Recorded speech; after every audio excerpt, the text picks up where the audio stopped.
Hi, I did not see you there.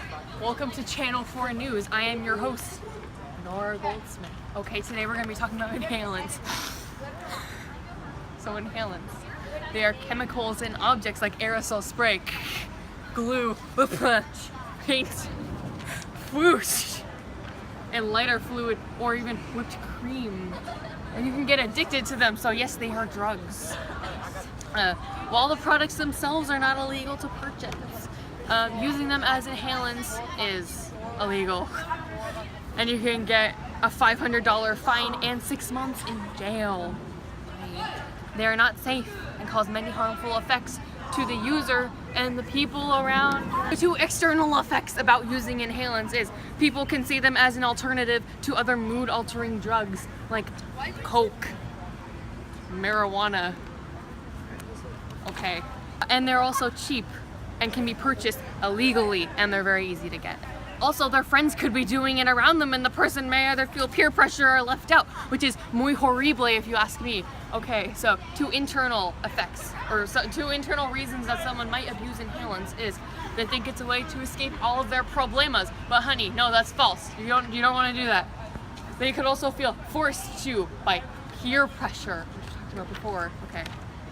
Now, for physical consequences that can happen to people who abuse inhalants is SSDS, which is sudden sniffing death syndrome, and it causes irregular heartbeats and a cardiac arrest. And it can actually cause death because it's a cardiac arrest. And it can happen unpredictably, so it can happen on your first try too. Choking also, a user can also choke because of it, usually from their own vomit, which is no bueno. They can also injure themselves from poor decisions because that causes poor decisions in your brain.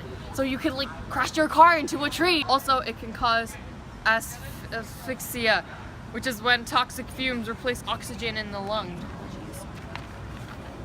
Okay. Two psychological consequences of abusing inhalants is suicide. It's muy horrible. Some people become depressed when their high wears off. They can also have mood swings and memory loss. Two social consequences is that they can have lack of coordination and dizziness. It can cause you to get hurt or hurt someone else. Also, due to poor decision making, they could hurt someone and then be fined and then sent to jail, which we talked about earlier. And then finally, 5 reasons that people, especially teens, should avoid inhalant abuse is it can/will lead to death. And it can also cause permanent damage to your brain, so you also shouldn't do it so you won't end up in jail or in a hospital and not remember what happened. It can also lead to further addictions in the further future. Finally, you can get cut off from your family because they're just like, hey, we don't want to be associated with that person. I'm Nora Goldsmith. This has been Channel 4 News. Gracias.